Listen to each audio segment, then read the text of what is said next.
Birchfield, again with some quick and dirty philosophy where I do a video for class and appropriate it for this here nonprofit. To my students, my bad, sorry this took so long. I came to find out that it's really hard to fake being okay in your own kitchen.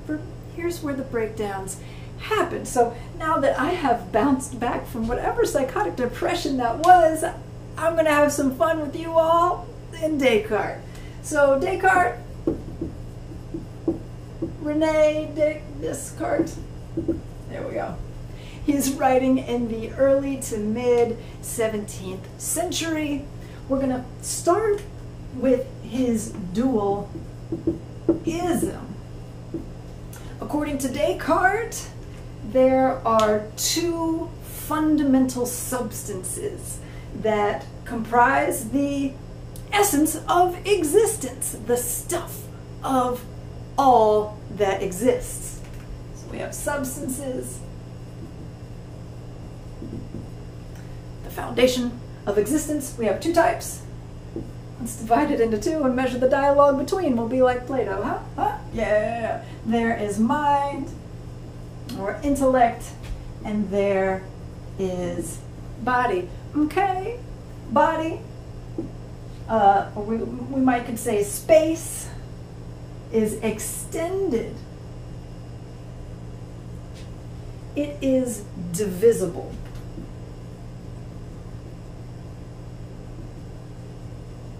Infinitely so. The mind is not extended. It's not divisible. It's unified. Okay? And we human beings are some sort of strange combination of the two. So let us measure the dialogue between the two. In order to do so, I'll say a little bit about the metaphysics of the world, le monde, and then we'll get into his meditations to see how we come to know these substances. We'll look at the foundations of knowledge, the foundations for science, and a clear mind, true belief. Okay.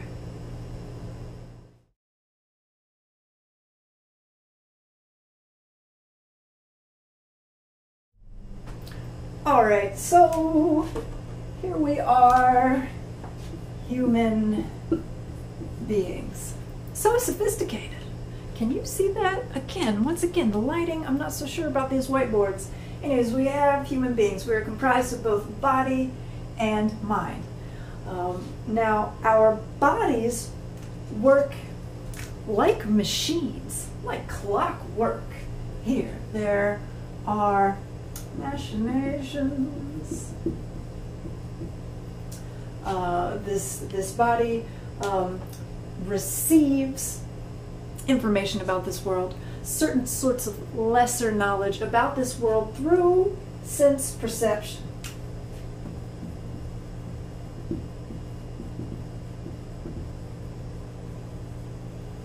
Okay, so we have nerves, we've got a brain. Our nerves carry these senses to the brain until it gets to the pineal gland, or the pineal gland. I'm from Virginia, I like to say pineal. The pineal gland is the access way into the mind. Now, how this all works is a little kooky. I'll actually turn to his writings on music theory to mediate this ground. The imagination also plays a crucial role in mediating this ground between mind that is immaterial. I should also say here that it's material. The body's material, and the mind is immaterial. So how does this immaterial substance interact with this material body that operates mechanistically? Well, okay, let's get there. So we've reached the pineal gland. Let's say I touch the stove. Ouch, it's hot. And then my nerves take that sensation to the brain, and it reaches the pineal gland, and we access whoosh, this realm of the mind. Now what we do is combine that sense perception brought to the mind through the pineal gland, and that sense perception gets sorted out. There are certain innate, oops, there are two N's and innate, ideas already implanted in our minds. God put them there, as we shall see when we turn to his meditation. So there are these innate ideas, certain fundamental ideas about the nature of existence, the nature of reality, of perfection, of quantity. Now we're getting into a little bit, let me not confuse the two. Anyways, innate ideas that come to represent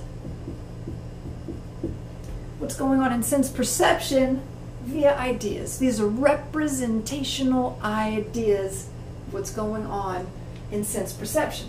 Now, not only do we have these ideas, but there are belief systems in place which allow us to reflect upon those ideas to make sure that they correspond to the material world of extended divisible body of space and all that's in it. Sense perception is never wrong, but our beliefs about reality and about how these ideas relate to reality, how it is we use these ideas to refine our sense perception so that we might have objective scientific knowledge about the world, our belief systems can become muddied and get in the way. So with these innate ideas and representations of what's going on in the world brought to the mind by an unsponsored commercial of sense perception, we'll say. We have objective knowledge, but our beliefs about that knowledge and about how it relates to the world can get muddy. So Descartes wants us to reflect upon those belief systems in order to clear up our minds so that there's a direct correlation, a direct, necessary, logical line between what's given to us in sense perception and these innate ideas and the representations that provide the grounds for objective knowledge about the world. Sense perception on its own does not objective knowledge make. When related to these ideas, we have objective knowledge. We have refined, higher ordered knowledge. These ideas allow us to check ourselves before we wreck ourselves. But belief systems, whoo, driving a little too fast, and we're going to wreck if we do not reflect. How about that for a poem? So let us turn to his meditations to see how we might reflect upon our belief systems, their relationship to these ideas, and how the relationship between beliefs and ideas inform or misinform our understanding of reality. Let's turn to the meditations. So in his first meditation, Descartes is off in the woods in a little cabin by himself, next to a fire, next to a candle, contemplating wax, tripping his titties off, using procedural doubt, scientific doubt, methodical doubt. 10 out of 10 recommend his meditations. They're a lot of fun, but structurally beneath all that fun is a reductio ad absurdum argument, logical argument. So let us follow him down this rabbit hole. It's a wild ride. First he goes, well, I have this body of knowledge about the world around me, about cosmic truths, about the mind and math and nature, the laws of nature. I know things, right? Well, wait a minute. What if I'm a madman? What if all that I know is but a fever dream of a madman? It could be the case. What if I am dreaming right now? My goodness. It's really hard to distinguish dreams from waking life sometimes. I have had straight up whole day dreams, where I talk to people, ask them for things, wake up the next day, think it's the next day after that, and go, hey, where's that thing? And people are like, what are you talking about? I'm like, oh my gosh, I dreamed that. So I'm with you, Descartes. I am with you. The line between waking life and dream life, a little blurry, and at this point, we have taken our contacts out. We are down this rabbit hole, feeling around. He goes, well, you know what? There's math and there's logic. Whether I'm dreaming, whether I'm awake, 2 + 2 is always 4. Goodness gracious, these innate ideas that I have in my mind are true. They are always true. Can't doubt that, can I?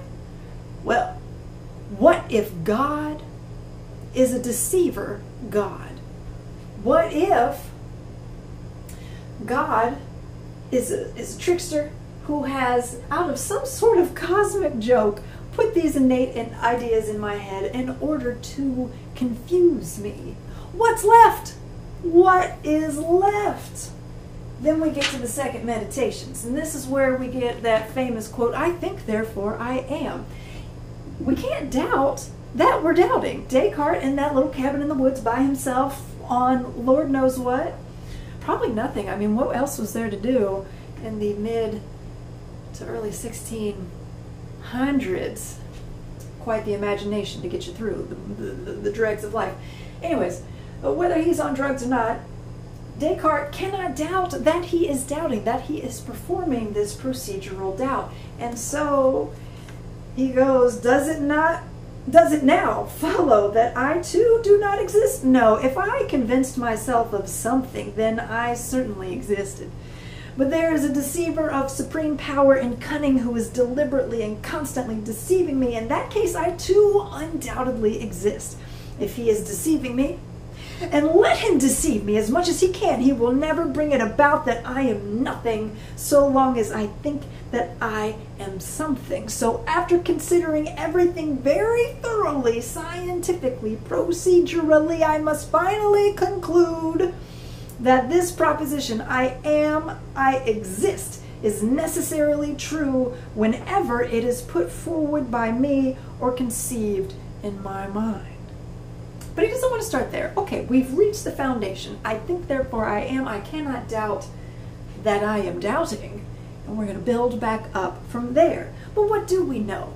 Descartes says that we can know the human mind much more clearly than we can this world around us. Precisely because the immaterial mind is unchanging. There's movement in the mind, and we'll get to that in just a second, but the world around us, the sensible world around us, is given through many modes of apprehension. He reflects on wax, and he sees how this candle starts as a solid. There's a physical change whenever the flame is added to the wick, and it melts, and we get a sort of liquidy wax. Same wax, different form, WTF is going on. So we want to build our body of knowledge, of course, on this absolute existing self, and then upon the principles of the mind.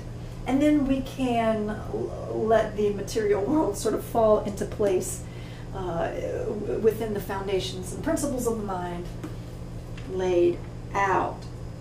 Okay, so in order to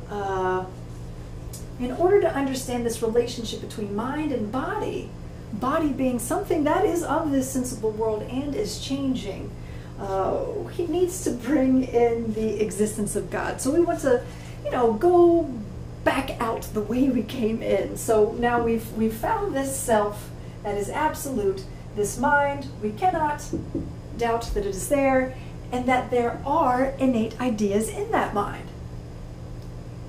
Somebody had to have put them there, some being more perfect than me, because I'm not perfect, because I also am tied up in this body. There are changes, even though it moves about because of sinews and neurons and whatever else is going on in there in that system, and we can predict that. The body is always changing. These innate ideas are not, they are perfect. So some other being had to put them in there. We could not put them there ourselves. And it's because of this confused relationship between mind and body that our belief systems get so clouded and confused in the first place. So he concludes that God exists. He is a perfect being. And because God is this more perfect being, we cannot doubt these perfect ideas in our mind. Math has not been put there to deceive us. In fact, we can use these innate ideas and any representation about the world to come to understand the relationship between mind and body and hopefully become as perfect as we can, though there will be relapses into confusion. So it's in his third meditation that he proves the existence of God upon the existence of these innate ideas, which had to be placed in there by some being that is more perfect than us. And if God is more perfect than us, why would he be deceiving us? Whether we believe that, that we... sure, Descartes, okay, fine, okay. So objective reality is based on primary ideas. He says, and although the reality which I am considering in my ideas is merely objective reality, I must not on that account suppose that the same reality need not exist formally in the causes of my ideas, but that is enough for it to be present in them objectively. For just as the objective mode of being belongs to ideas by their very nature, so the formal mode of being belongs to the causes of ideas, or at least the first and most important ones by their very nature. And although, one idea may perhaps originate from another, there cannot be an infinite regress here. Eventually, one must reach a primary idea, the cause of which will likely be an archetype which contains formally and in fact all the reality or perfection which is present only objectively or representatively in the idea. So there are a hierarchy. There is a hierarchy of ideas here. The most universal and perfect ideas beget more particular. So the most encompassing general ideas are the most perfect and sort of entail, logically, all lesser ideas. Sounds a lot like Plato's forms, doesn't it? We have a very deductive model here. So the more particular an idea, the less foundational it is. We have a sort of foundationalism here in Descartes. So we have this perfect system placed in our minds by a perfect being who knows all, and all is well.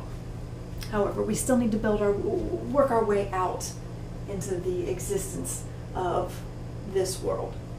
Yeah. So in his fourth meditation, he looks at the nature of truthhood and falsehood. These innate ideas always true. This structural relationship logically necessary true. So where do these errors come from? So he writes, from these considerations I perceive that the power of willing, which I received from God, is not, when considered in itself, the cause of my mistakes, for it is both extremely ample and also perfect of its kind. So God gave us this will. It is a good will. How does this will lead to error, to falsehood? Getting entangled in this belief system. Okay, but how? So then what is the source of my mistakes? It must be simply this. The scope of the will is wider than that of the intellect. But instead of restricting it within the same limits, I extend its use to matters which I do not understand. So in saying that the will is greater than the scope of the mind, I should stop and say that the will affirms and denies through judgment, and the will is also at play as a force in our body. in our corporeal, material, divisible, extended body. So because of that confusion, it gets a little bit big for its britches, or we just don't have the attention span to deliberate over matters which are confusing. So either there's just no way of us knowing, and we decide that we know anyways, or we could know something's confusing, we need a little bit more information, but we don't have the attention span to focus on the truth of the matter, whether we ought to believe that something is true or not. Okay, so it takes practice to withhold your judgment, to bring more observations into the manifold of the mind, and to weigh those sense perceptions, that data, against these innate ideas. And I should say that without these innate ideas, we do not have observation proper. So to scientifically observe and collect data and to weigh against these innate perfect ideas, that takes attention. So either because we cannot know at all, and knowledge that we seek belongs to God, we fall into error whenever we affirm or deny truths that are way beyond our reach, or with truths that might be in our reach but take work to understand and to organize and to wrap our minds around us or around it, we can fall into error in that way too. So the will is involved in creating faulty belief systems, which may or may not be necessary to get by. If we think of this in terms of Sartre's bad faith, analogously, because there are major differences here, but you know, we can't stop and recognize our radical freedom to comport ourselves towards the world any way, shape, or form. We gotta get on with practical life. In a similar way, Descartes, we can't stop and inspect what's wrong with the car. It's making a noise, but it's not bouncing around and none of the lights are going on, so we're just going to assume that we know that it's fine and keep going down the road, driving for Lyft because we need this money, thinking that we know it's going to be fine. It's going to be fine, I know. Have faith. It always works out. Anyways, so these are ways that we might fall into error. So then in the fifth meditation, he talks about the essence of material things, the existence of God he considers again, and in the sixth meditation, the existence of material things and the real distinction between mind and body. But we've more or less gone over that. I do want to say a little bit about the imagination. So the imagination is a faculty, it's sort of this middle space between mind and body, beyond the pineal gland, the pineal gland here. But the imagination plays an interesting role in building a body of knowledge and coming to know these innate ideas rationally through ratio. Okay? So in his Compendium Musicae, his first publication, which the music world poo-pooed, but I wish they did not, because there's something going on there. Descartes says that, you know, in a musical note, there are sound waves, of course. They hit each of us differently, but we're hearing the same note, and it's given the same note, or that is the same note for all of us, precisely because the value of the note can't be reduced to a sound wave. It can't be reduced to the voice of the musical instrument producing that sound. There is a mathematical ratio that determines the essence of that musical note. And he's following in the tradition of Pythagoras here, where we have a monochord, like a guitar string, and we could divide that in half, we get an octave, we could divide that again, but these notes gain their significance through the mathematical relationship to the whole chord. So I strike a note, I strike a chord, and that mathematical ratio is the same for everybody. Now, as this note hits me, my imagination is excited, and you know, I might think of a unicorn when I hear an A note, and the person next to me, they might think of a dragon. Their imagination might be excited to think of a dragon, and that person over there, they might think of a blue jay. I don't know. Everybody's imagination is unique to them. The imagination is built on our unique experiences of this world and certain combinations of ideas and beliefs, and it's spontaneous and it's fun. The imagination, through that imagination, through the understanding, we grasp that ratio, defining the note, and we're able to establish communal objective knowledge through that ratio. So no matter what's going on in your imagination, we can see through that to objective knowledge. And this fantasy does play a role in building bodies of knowledge and allowing us to explore the relationship between physiological machinations, how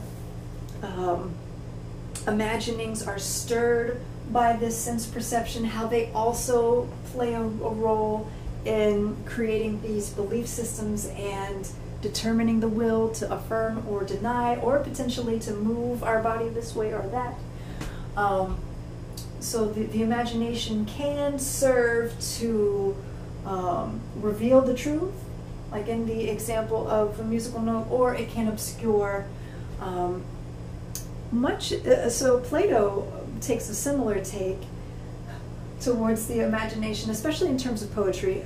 Plato did not like poetry, not a fan of the poets. However, there are certain forms of storytelling, certain art, certain cultural aspects, certain imaginings that help the mind to ascend to the truth. And here in Descartes, we could say helps the will ascend to the truth. So the imagination can be a vehicle that can sort of fast track us to these innate ideas. It's through analogy that we might understand these innate ideas better and to help clean up our belief system. But the imagination is wild and could also be our demise.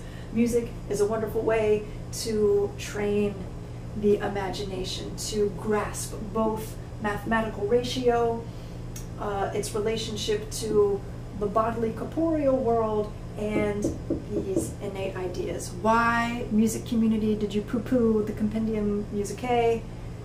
My goodness. Okay, so that's about it for Descartes. Next up, John Stuart Mill.